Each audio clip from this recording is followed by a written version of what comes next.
욥기 7장 16절에서 18절까지 제가 봉독해 드립니다.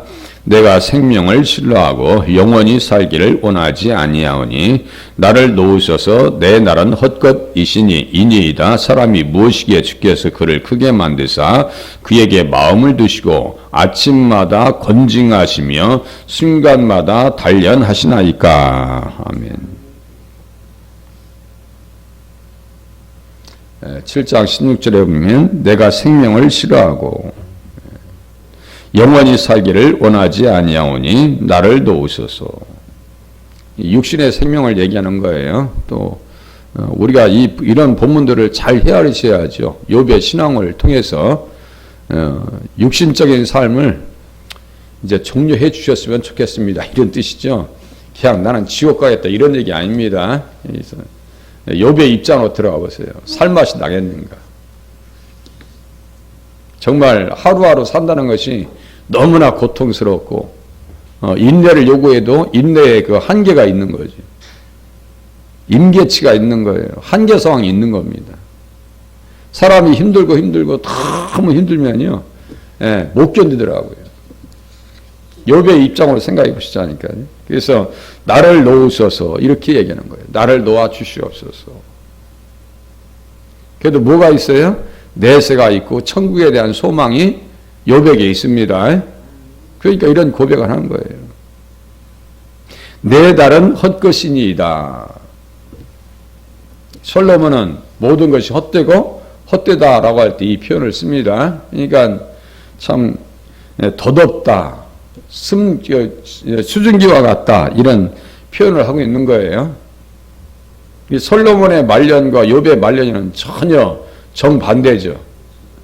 욥은 연단을 잘 지나니까 복된 종말을 맞이하고 솔로몬은 연단이 없으니까 마지막에 가서는 다 무너집니다. 그렇게 무너질 수는 없어요. 그래서 우리는 지금은 힘들다 할지라도 연단을 잘 극복해 나갈 수 있는 그러한 지혜가 필요합니다. 욥에게 한 수 배우셔야 돼요. 우리에게 연단이 있다라고 하면 그 연단도 나중에 복된 역사를 위해서 필요한 과정이었다라고 하는 생각을 가지셔야 됩니다. 나만 이렇게 힘들게 한다 이런 생각하시면 안 돼요. 욥이 그렇게 힘들고 고통스러운 이유는요, 다 사람들이 외면합니다. 친구들만 외면한 게 아니에요. 사람들이 다 외면합니다. 한번 19장 한번 펴보세요. 19장 어느 정도로 외면을 받는지 보세요. 그래도 끝까지 매달립니다. 19장 13절 보세요.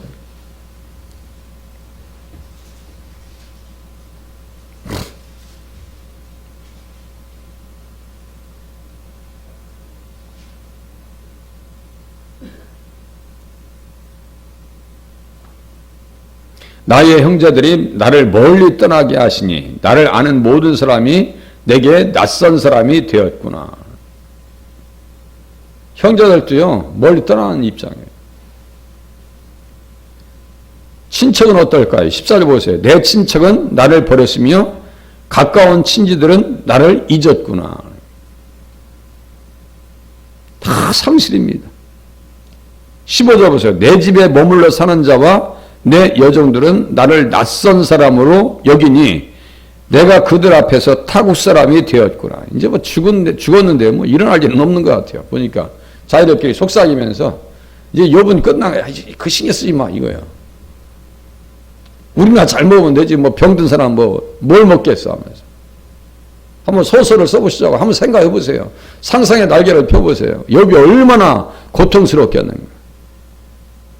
우리들은 어떠한 이렇게 모임에 있어서 소외감 가져도요, 그거 못 견딥니다. 그죠? 못 견디. 소외감을 느껴보세요, 사람이. 얼마나 섭섭한데요. 얼마나 섭섭한데요. 저는 잠들고 있는데 우리 형님들이 맛있는 거 먹고 있는데 내가 일어나려고 하니까 무슨 말 하냐면 얘는 잠 한 번 들면 안 일어나. 그러니까 우리끼리 먹어. 근데 그 말 듣고 못 일어나겠더라 하니까. 지금도 생각나잖아요. 자기들끼리 닭도리탕 해가지고 맛있게 먹어요. 그런데 얘는 한번 잠자면 안 일어나는데 일어나지 말라는 말을 들렸어. 나는 어린 마음에. 그러니까 못 일어나고 있는데 되게 섭섭했어요. 내가 눈 뜨고 있는지 알았겠어요, 형님들이 그냥 하는 얘기였겠지. 그러니까 어린 마음에 또 그 바보처럼 또 못 일어나는 것도 바보야, 그것도. 뻘떡 일어나서 막 그냥 찾아 먹어야 되는데, 또 성격이 또 그건 또 안 듣는가 봐. 예. 16절 보세요. 내가 내 종을 불러도 대답하지 아니하니. 완전히 무시해 보이는 거예요. 소외감을 넘어서 무시합니다. 내 입으로 그에게 간청하여야 하겠구나. 물 한 모금이라도 제대로 먹을 수 있겠냐고요, 지금. 부인은 17절 보세요. 내 아내도 내 숨결을 싫어하며 내 허리의 자식들도 나를 가련하게 여기는구나. 자식이 또 있다는 거 보면 또 다른 자식이 있었는지 모르겠지만 내 아내도 내 숨결을 싫어했다.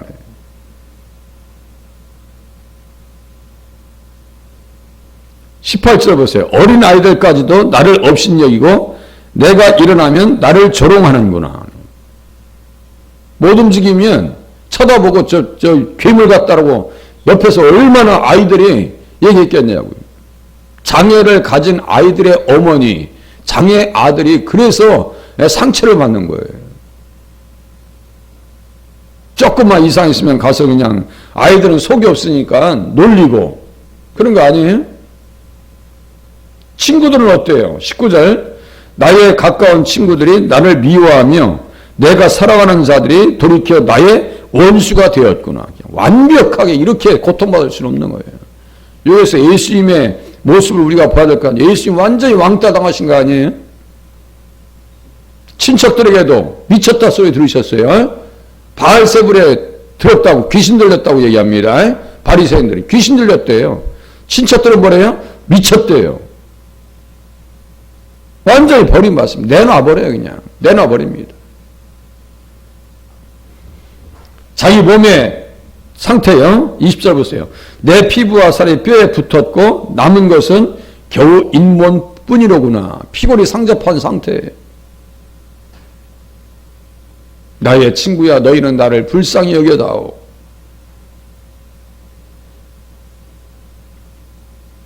그러면서 25절 26절 예수님에 대한 끝까지 예수님을 의지하는 그 믿음이 나옵니다. 그죠? 나의 대속자가 살아계시니 시편 22장 22절 히브리서 2장 12절 써보셨으면 거기 보일 거예요. 예수님 외에는 피할 길이 없다라고 하는 내용을 지금 이야기하고 있습니다.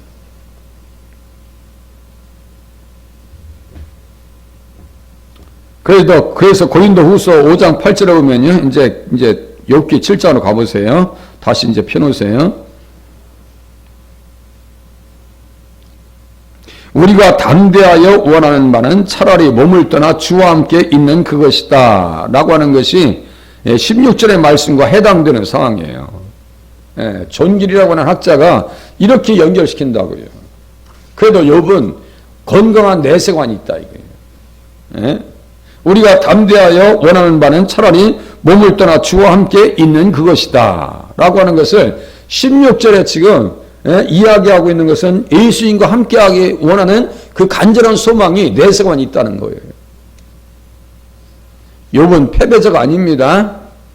패배자가 아닙니다. 17절 보세요. 이제 17절 사람이 무엇이기에 주께서 그를 크게 만드사 그에게 마음을 두시고 이렇게 써있네요. 어디서 많이 본 구절 아니에요? 사람이 무엇이기에 주께서 그를 크게 만드사 그에게 마음을 두시고 이렇게 써있단 말이에요. 시편 8장. 그래서 이 관주에 보면요. 시편 8장 4절이 딱 써있어요. 그래서 견주어서 봐야 된다고 제가 말씀드렸잖아요. 시편 8장 4절. 우리 찬송가 있죠. 사람이 무엇이기에 그거 있잖아요. 그 찬양 노랫말하고 똑같은 거예요. 지금 시편 8장 4절과 요새 챗봇이라 해가지고요. 그야말로 23년도에 인공지능의 챗봇의 시대가 열립니다. 뭐냐면요. 무슨 질문을 하면 다 정리해서 답을 줘요. 무슨 질문을 하면 지금 우리는 클릭해서 이제 예전에는 뭘 질문하면 밑에 내용들이 떴잖아요. 그런데 챗봇이라 해가지고 질문을 하면 일목요연하게 다 정리했어요. 제가 어제 가입을 해서 한번 시도해 봤어요. 내가 그래서 하도 체포돼가지고 이게 무슨 말인가 하고, 이제 앞으로는 설교도 인공지능이 해줄 가능성이 크다는 얘기예요, 지금. 이게 참 보통 일이 아닙니다. 에? 보통 일이 아니에요. 그래서 제가 이제 성경 연구하는 방법은 어떻게 하냐고 질문을 던졌어요. 그랬더니 다른 성경과 같이 견주어서 봐야 됩니다. 이 표현이 딱 나오는 거예요, 지금. 다른 성경과 연결해서 봐야 됩니다. 이렇게 나오는 거예요, 지금. 인공지능이요. 제가 했던 얘기가 그대로 한 구절이 그대로 나와요. 내가 그래서 이야, 얘가 똑똑해지고 세상에 지금 똑똑해지는구나. 신천지도 제가 물어봤어요. 신천지는 어떠냐 했더니 문제가 많고 문제를 일으키고 여러 가지 갈등 상황이 있습니다. 이런 식으로 답이 나와요. 그런데 아직도 이제 정리가 초기 단계이기 때문에 완벽한 정리는 못해요. 그런데도 상당히 근접해 나가요.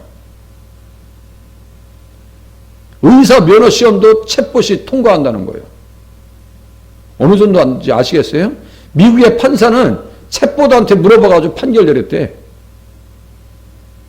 지금 어느 정도 사회로 지금 진입하고 있는지를 우리는 아셔야 돼요. 무서운 시대로 지나갑니다. 마지막 때는 지식이 많아질 것이다. 다니엘이 예언했어요. 그 지금 인공지능 시대예요, 지금.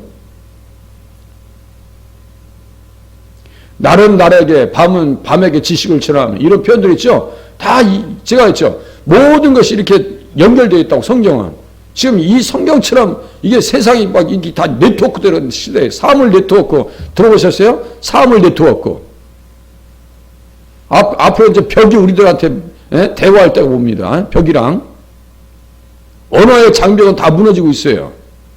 진이 팝하고, 저도 프로그램 깔아가지고 있어요. 제가 말하면 영어로 바로 나가요. 유튜버가 해외 나가서 방글라데시에 가가지고 한국말로 하면서 팝하거나 진이한테 딱 대면요, 그 사람이 알아듣고 그 사람이 얘기하는 걸 듣고 이 진이나 팝하고가 저한테 얘기해줘요, 한국말로. 자, 이제 지금 바벨탑을 쌓아가고는 이 시대를 살아가고 있어요.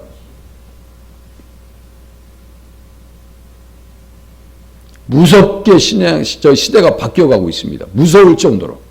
우리가 상상할 수 없는 정도로 시대가 지금 변화가고 있습니다. 우리가 의식하지 못하고 있는 거예요, 지금. 그러한 시대일수록 우리는 어떻게 돼요? 말씀을 깊이 헤아리면서 정신 똑바로 차려야 됩니다. 지금 이 맹놓고 있을 때가 아니에요. 무서운 시대로 진입하고 있습니다. 사람이 무엇이기에 주께서 그를 크게 만드사 그에게 마음을 두시고, 시편 8장 4절, 이제 안 가볼 수가 없어요. 시편 8장 4절 보세요.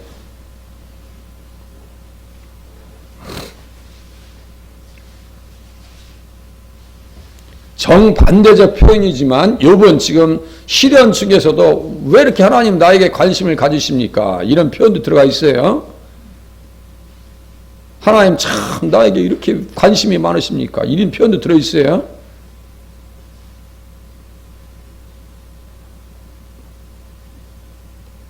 사람이 무엇이기에 주께서 그를 생각하시며 인자가 무엇이기에 주께서 그를 돌보시나이까? 시편 8장 4절 문맥이 똑같죠? 똑같아요. 그를 하나님보다 조금 못하게 하시고 영화와 존귀로 관을 씌우셨나이다. 우리를 이야기하는 것 같지만 결국은 예수님 얘기입니다. 우리 이야기도 됩니다. 만물의 응장이니까 사람은요, 우리 이야기도 됩니다. 그러나 근본적으로 누구 이야기예요? 예수님 이야기입니다. 예수님 어떤 모습이요? 이 땅에 성육신 하셔서 오신다는 얘기예요. 성육신, 성탄하신다는 얘기예요. 이 말씀 가지고 성탄 설교해도 전혀 문제가 되질 않아요. 성탄은요, 구약에도 아주 질비합니다. 막 여기저기 막 도처에 많아요. 우리 성탄절 되면 뭐 마태복음, 거기 누가복음 이런 데만 설교하잖아요. 천만에요. 이번 주에도 제가 예레미야를 설교합니다. 거기 성탄절 설교예요, 그게. 다윗의 의로운 가지.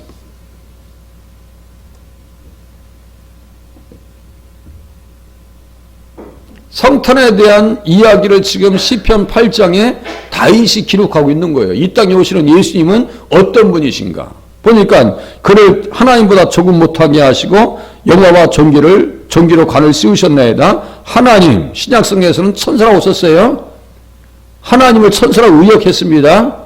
그 하나님보다 좀 못하다라고 하면서 이 땅에 오셔서 시공의 제한을 받으신 분이다라고 하는 얘기를 하는 거예요. 그러니까 겸손하게 오신 거예요. 정의 형상을 가지고 이 땅에 오셨잖아요. 그러니까 얼마나 감사한 거예요. 예수님을 생각하면. 여러분, 그분을 누구라고 고백했어요? 나의 대속자가 살아계시니. 나의 대속자가 살아계시니. 이렇게 고백하고 있어요. 그러면서 전도 유명한 이야기를 하고 있는 거예요. 지금 전도 유명. 패배자의 이야기가 아닙니다. 여러분, 패배자의 모습으로 지금 있는 게 아니에요. 그 과정 속에서 전쟁 중에서 싸움 중에서 어떠한 처절한 시름소리가 있는지를 우리에게 들려주고 있는 거예요. 그렇게 해서 뭐라고 하는 거예요? 너희들도 이렇게 힘들어도 끝까지 인내하라라고 하는 것을 우리에게 가르쳐주고 있는 거예요. 끝까지 인내하라고. 기도의 손을 내려놓지 말라고. 하다가 다 내려놓으면 그건 패배자니까. 그렇지 않아요?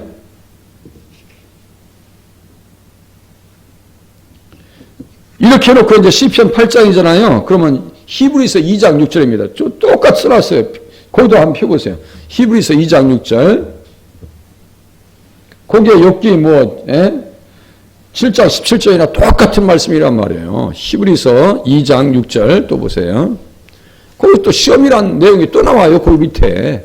그래서 성경은 이렇게 완벽하게 조명한다고요. 제가 했죠. 어설프게 보는 것 같아도 이렇게 보셔야 된다고요. 성경을. 히브리서 2장 6절. 그러나 누구인가 어디에서 증언하여 이르되 사람이 무엇이기에 주께서 그를 생각하시며 이렇게 써있단 말이에요. 인자가 무엇이기에 주께서 그를 돌보시나이까. 그를 잠시 동안 천사보다 못하게 하시며. 이 천사라고 했죠. 아까 그 성경에서는 하나님이라고 했죠. 그러니까 하나님을 천사라고 의역한 거예요. 의역. 영광과 존귀로 관을 씌우시며 만물을 그 발 아래에 복종하게 하셨느니라 하였으니 만물로 그에게 복종하게 하셨은즉 복종하지 않는 것이 하나도 없어야 하겠으나 지금 우리가 만물이 아직 그에게 복종하고 있는 것을 보지 못하고. 이게 무슨 말일까요? 아직 예수님께서 오지 않으셨다는 얘기예요. 책임하지 않으셨다는 얘기예요. 그러니까 복종하죠. 그러니까 아직도 조폭도 있는 거고 범죄가 있는 거고 아직도 못된 사람도 있는 거예요. 그죠? 아직 복종이 안 돼 있잖아요. 지금 예수님 오시면 된다는 얘기예요. 예수님 오시면은 우리들은 빨리 눈치가 빨려서 복종하려고 지금 주님 앞에 나와 있는 거예요. 복종하면서 살고 있는 거예요. 신앙생활은 순종이에요. 순종. 9절 보세요. 오직 우리가 천사들보다 잠시 동안 못하게 하심을 입은 자 곧 죽음의 고난 받으심으로 말미암아 영광과 존귀로 관을 쓰신 예수를 보니. 예수님 나오죠? 이렇게 푼단 말이에요. 예수를 보니 이를 행하시면 하나님이 은혜로 말미암아 모든 사람을 위하여 죽음을 맛보려 하심이라. 이렇게 하면서요. 쭉 얘기하면서 12절 보세요. 이르시되 내가 주의 이름을 내 형제들에게 선포하고 내가 주를 교회 중에서 찬송하리라 하셨으니 또다시 내가 그를 의지하리라. 쭉 얘기하면서 아브라함의 자손을 붙들어 주리 하심이라. 16절에 18절 그가 시험을 받아 고난을 당하셨은즉 시험 받는 자들을 능히 도우실 수 있느니라. 그가 시험을 받아 고난을 당하셨은즉 시험 받는 자들을 능히 도우실 수 있느니라. 이렇게 써있죠? 그러면 욥이 시험 받을 때 도움을 받았어요? 안 받았어요? 이런 거 헷갈리지 마시라니까요. 제가 어제 그랬죠? 그가 채찍에 맞음으로 너희가 나음을 받았도다. 욥에게 해당 사항이 있어요? 없어요? 천국에 가면 눈물도 없고 고통도 없고 사망도 없어요? 애통하는 것도 없어요. 예수님께서 십자가에 달리신 것과 관계가 돼요? 안 돼요? 천국 가는 것이. 관계가 없다라면 저랑 밖에 나가서 한참 더 따져야 돼. 십자가는요, 생명의 길입니다. 살 길입니다. 어디 가서 살 길이에요? 예수님과 천국에 가서 살 길입니다. 시험 받는 자들을 능히 도우신다고요. 우리들도 시험이 있어요. 앞으로도 시험이 올 겁니다. 내가 상상할 수 없는 시험이 올 수도 있어요. 내가 기대하지 않았던 시험이에요. 욥도 기대를 전혀 하지 않았어요. 그 시험이 와버렸습니다. 이 시험 중에서 누가 도우셨다고요? 예수님께서 도와주셨습니다. 자꾸 이렇게 보는 거예요. 자꾸.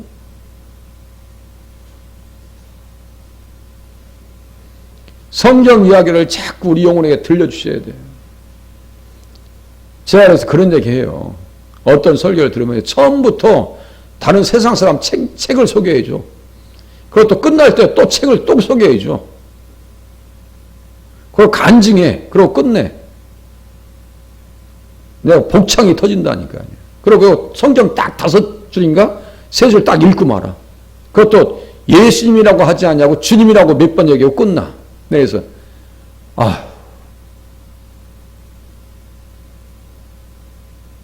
몇십만의 조회수가 올라갑니다. 사람들이 인정합니다. 그 메시지를 너무너무 좋아합니다. 끝나고 나면 아무것도 내 머릿속에 남는 것이 없어. 내 머릿속에 남는 것이 없는데 듣는 사람들의 머릿속에는 남는 것이 있겠어요? 어떻게 하려고? 어떻게 하려고? 자, 이제 다시 욥기 7장. 잔소리 제가 했습니다. 어줍전에도 자꾸 예수님을 볼 수 있도록 노력하셔야 한다니까요. 18절. 아침마다 건징하시며. 이게 무슨 말이냐면요. 주님께서 방문하셨네요. 아침마다 주님. 늘 그냥, 주님, 어떻게 이렇게 나에게 방문하십니까? 이거예요. 나에게 신방 오셨네요. 이것을 존귀리 어떻게 주석한지 들어보세요. 하나님께서는 당신의 아들을 그들의 구원자로 일으키시고 보내심으로 사람들을 방문하셨습니다. 이렇게 주석합니다. 무슨 단어를 썼을까요? 파카드라고 하는 단어를 가지고 해석하는 거예요. 지금 이 사람은 11살 때부터 히브리어, 헬라어, 라틴어 아주 전문가예요. 독학으로 평생을 사는 분이에요. 그러니까 세상에 거의 주석이 2만 페이지요. 그 주석이 그 예수님 중심으로 다 주석해 나갑니다. 이런 식으로 주석해 나가는 거예요. 그러니까 제가 이 학자를 내가 놓치겠어요? 그냥 바지끄레기 꽉 잡고 우리 이준일 목사님 그냥 바지끄레기 붙잡고 그냥 꼭 어렸을 때 오면 애기들이 시장 간다고 엄마 나도 쫓아갈 거야 하면서 막 그냥 치마 붙잡고 막 쫓아오는 아이들 있죠? 요새는 한두 명 키우니까 게임하느라고 따라오지도 않아. 그런데 우리 어렸을 때는요, 그냥 시장 가면 대단한 일이요. 그러니까 막 어렸을 때 그 엄마 그냥 치마 자락 붙잡고 가려고 말이죠. 두들겨 맞으면서 쫓아가려고 그래. 두들겨 맞으면서도. 시장 가면 번데기 하나 좀 얻어먹을까 하고. 생각해 보세요. 그런 일이 있죠. 그죠? 치마 자락 붙잡고 나도 갈 거야 하면서. 제가 존길이라든가 이렇게 이준일 목사님 붙잡고 가는 거예요. 나 좀 가르쳐 주세요. 다시 제가 어떻게 주석했는지 보세요. 건징하신다는 것은 방문한다는 거예요. 어떻게 방문하시는가? 사랑과 은혜와 자비의 방식으로. 하나님께서는 당신의 아들을 그들의 구원자로 일으키시고 보내심으로써 사람들을 방문하셨습니다. 이렇게 했습니다. 그렇게 하고 이것은 친근한 방식으로 소통하려고 방문하셨지만 이 말씀은 때로는 죄에 대해서 사람을 처벌하는 방식으로 방문하십니다. 이렇게 또 주석해 놨네요. 예수님의 방문, 하나님의 방문 찾아주시면 두 가지입니다. 하나는 자비로운 방법으로, 두 번째는 죄인들을 징벌하시는 방법으로. 예수님 다시 오실 거예요. 다시 오실 겁니다. 하나는 어떤 방법으로요? 우리를 구원하시는 방법으로 오신 거예요. 반대편은 공의의 하나님으로 오시는 예수님은 뭐예요? 죄에 대해서 징벌하시려고 오실 겁니다. 우리는 어떤 예수님을 기다려요? 사랑으로 우리를 품어주시는 예수님의 방문을 마라나타의 신앙으로 기다리고 있습니다. 마라나타는 뭐예요? 주 예수여 어서 오시옵소서. 주 예수여 어서 오시옵소서. 이거요. 아침마다 건징하시며 매일 방문하시네요. 하나님. 순간마다 단련하시나이까. 이게 뭐예요? 시험이에요. 시험 연단이에요. 시험 연단. 시험 받는 자들을 능히 도우신다. 히브리서 2장 맨 끝절입니다. 시험 받는 자들을 능히 도우신다고. 어떻게 하려고 지금 오시는 거예요? 어떻게 하시려고? 건징하시는 것은 도와주시려고 방문하시는 겁니다. 도와주시려고. 오늘 우리의 가정 가운데 우리 주님의 건징하심, 도와주심, 방문하시는 은혜가 있기를 바랍니다. 기도하겠습니다.